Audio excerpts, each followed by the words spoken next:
ఉమ్మడి జిల్లాలో జరుగుతున్నటువంటి మున్సిపాలిటీ అన్నింటిలో కూడా మహబూబ్ నగర్ పార్లమెంట్తో పాటు వనపర్తి, పెబ్బేరు, గద్వాల మున్సిపాలిటీలో కూడా నేను ఎన్నికల ప్రచారంలో పాల్గొంటున్నాను. దాంట్లో భాగంగా ఈరోజు వనపర్తి మున్సిపాలిటీకి రావడం జరిగింది. మరి వనపర్తి మున్సిపాలిటీ ప్రజలంతా కూడా గతంలో కూడా మరి ఈసారి చైర్మన్ కావడానికి అందరూ ఆశీర్వదించని చెప్పి ప్రజలు కోరడానికి వచ్చినాం. ఈరోజు మున్సిపాలిటీలో కూడా పెద్ద ఎత్తున అభివృద్ధి కార్యక్రమాలు చేస్తున్నది ఈరోజు కేంద్ర ప్రభుత్వమే. కేంద్ర ప్రభుత్వ నిధుల ద్వారానే ఈరోజు మున్సిపాలిటీలకు దాదాపు అమృత్ కింద 75 కోట్ల పైన వచ్చింది. అదేవిధంగా 14-15 ఫైనాన్స్ కింద అమౌంట్ పెద్ద ఎత్తున కోట్ల రూపాయలు వచ్చినాయి. అంటే రేపు రాబోయే కాలంలో కూడా ఇంకా అనేక రకమైనటువంటి అభివృద్ధి కార్యక్రమాలు, సీసీ రోడ్లు కానీ, డ్రైన్లు కానీ, అదేవిధంగా కమ్యూనిటీ హాల్స్ కానీ, అదేవిధంగా స్కిల్ డెవలప్మెంట్ ట్రైనింగ్ ప్రోగ్రామ్ కోసం ఇక్కడ ఏర్పాటు చేయడానికి అవకాశమే కానీ పెద్ద ఎత్తున ఈ మున్సిపాలిటీలో అభివృద్ధి కార్యక్రమాలు మరి కేంద్ర ప్రభుత్వం ద్వారా ముందుకు తీసుకెళ్లాలంటే ఈ మున్సిపాలిటీలో భారతీయ జనతా పార్టీ గెలిపించండి. 33 వార్డులు ఇక్కడ మన అభ్యర్థులు పోటీ చేస్తూ ఉన్నారు. భారతీయ జనతా పార్టీ నుంచి, కాంగ్రెస్ పార్టీ నుంచి, టీఆర్ఎస్ పార్టీ నుంచి 2 పార్టీలు అధికారం కోల్పోయిన పార్టీ మొన్న అధికారంలోకి వచ్చిన పార్టీ ఒకటి. వాళ్ళిద్దరు కూడా 31 వార్డుల్లో వాళ్ళు పోటీ చేస్తున్నారు.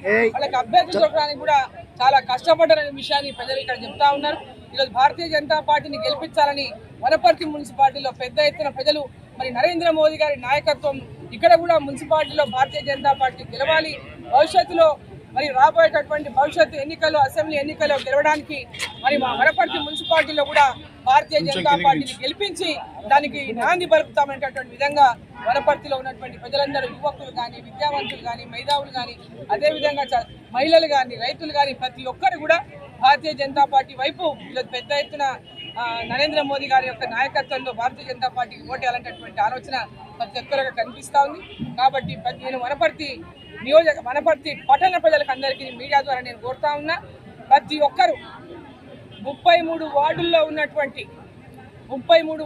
ఉన్నటువంటి భారతీయ జనతా పార్టీ అభ్యర్థుల్ని, ఆయా వార్డుల్లో ఉన్నటువంటి ఓటరు మహాశయులందరూ, అక్కలు, చెల్లెళ్ళు, అన్నలు, తమ్ముళ్ళు, యువకులు, పెద్దలు ప్రతి ఒక్కరు కూడా కమలం పువ్వు గుర్తు మీద ఓటు వేసి గెలిపించి వనపర్తి మున్సిపాలిటీ పైన భారతీయ జనతా పార్టీ జెండా ఎగిరేయండి. ఇక్కడ మహబూబ్ నగర్ పార్లమెంటు సభ్యురాలుగా ఈరోజు కేంద్రం దృష్టిలో వనపర్తిని కూడా ఈ యొక్క అభివృద్ధి కోసం నా వంతు పూర్తి సహాయ సహకారాలు ఇక్కడ మన భారతీయ జనతా పార్టీ గెలిచింది.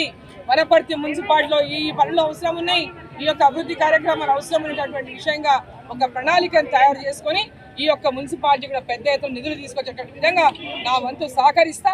కాబట్టి వనపర్తి ప్రజలందరూ కూడా సహకరించి ఈ ఎన్నికల్లో మరి భారీ మెజార్టీతో గెలిపించాలని చెప్పి నేను కోరుతా ఉన్నా. ఇక రాష్ట్ర ముఖ్యమంత్రి మాట్లాడుతూ ఉన్నారు నరేంద్ర మోదీ గారి గురించి, అమిత్ షా గురించి. నరేంద్ర మోదీ గారు, అమిత్ షా గారు దమ్ముంటే తెలంగాణలో గెలవాలని మాట్లాడుతున్నారు.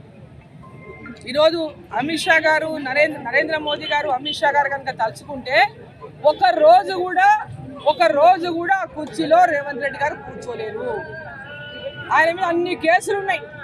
అటువంటి కక్షపూరితమైనటువంటి రాజకీయాలు చేయాలనుకుంటే భారతీయ జనతా పార్టీకి ఒక క్షణం పట్టదు ఈరోజు రేవంత్ రెడ్డి గారిని ఆ కుర్చీకి వెళ్ళి దింపడానికి. ఈరోజు ప్రజల యొక్క నిర్ణయం మేరకు, ప్రజలు ఇచ్చినటువంటి తీర్పు మేరకు ఈరోజు భారతీయ జనతా పార్టీ తెలంగాణలో కూడా అభివృద్ధి చెందాలని నరేంద్ర మోదీ గారు తెలంగాణ రాష్ట్రంలో కూడా ఏ పార్టీ అధికారంలో ఉన్నా కేంద్ర ప్రభుత్వ నిధులు తెలంగాణ రాష్ట్రానికి పెద్ద ఎత్తున ఇస్తూ ఉన్నారు. ఈరోజు అవి కూడా మర్చిపోయి నోటికి వచ్చినట్లు మాట్లాడము అది గౌరవం అనిపించుకోలేదు. ముఖ్యమంత్రి గారు ఖబర్దార్, నోరు దయచేసి మీ యొక్క పరిధిలో పెట్టుకోండి అని చెప్పి ఈ సందర్భాన్ని నేను కోరుతా ఉన్నా. ఇంకొకటి, ముఖ్యమంత్రి గారు వారి సొంత నియోజకవర్గంలో నేను నిన్న కోస్గి అండ్ మద్దూరులో క్యాంపెయిన్ చేసి వచ్చాను. ఆ 2 మున్సిపాలిటీలో నేను క్యాంపెయిన్ చేసి వచ్చిన కొడంగల్ నియోజకవర్గంలో.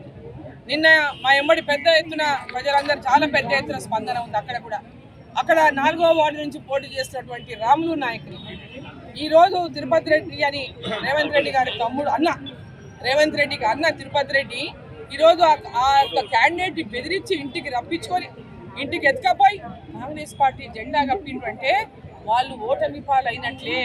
వాళ్ళు ఓటమికి భయపడే ఇక్కడ భారతీయ జనతా పార్టీ నుంచి పోటీ చేస్తున్నటువంటి అభ్యర్థులను ఎత్తుకోవడం చాలా మంది భయపడిస్తున్నారు. తిరగకూడదని చెప్తున్నారు. అనేక రకాల భయభ్రాంతులకు గురి చేస్తున్నారు. మద్దూరులో కూడా ఇట్లనే ఒక క్యాండిడేట్ మీద ఎత్తుకపోయేటటువంటి ప్రయత్నం చేసి అనేక రకాలుగా ఇవాళ వాళ్ళు ఒక ముఖ్యమంత్రి నియోజకవర్గంలో ఇతరులకు పోటీ చేసేటటువంటి స్వేచ్ఛ కూడా లేదా? ఇది ఎక్కడ? ఏ రాష్ట్రంలో ఉన్నాం మనం? ఎక్కడ ఉన్నాం? ఏ ప్రజాస్వామ్యంలో ఉన్నామా లేదా? ముఖ్యమంత్రి గారు అన్న ఎత్తుకపోయిందంటే స్వయం ముఖ్యమంత్రి గారు ఎత్తుకపోయినట్టే లెక్క. అక్కడ ఆయన అబ్సెన్స్లో ఆయన షాడో ఎమ్మెల్యేగా పనిచేస్తాడు. అక్కడ ఇమ్మీడియట్గా ఆ యొక్క ఎత్తుకపోయినటువంటి క్యాండిడేట్ తిరుపతి రెడ్డి గారి మీద కేసు నమోదు చేయాలి పోలీసులు. రేవంత్ రెడ్డి గారు వాళ్ళ అన్న మీద కేసు పెట్టియాలి. ఇటువంటి పొరపాట్లు మళ్ళీ జరగకుండా చూడాలి. ప్రజలకు స్వేచ్ఛగా పోటీ చేసే అవకాశం కూడా ఇవ్వకుండా ఏ రకమైన రాజకీయాన్ని మీరు తెలంగాణలో పెంచి పోషిస్తుందని చెప్పి నేను ప్రశ్నిస్తాను.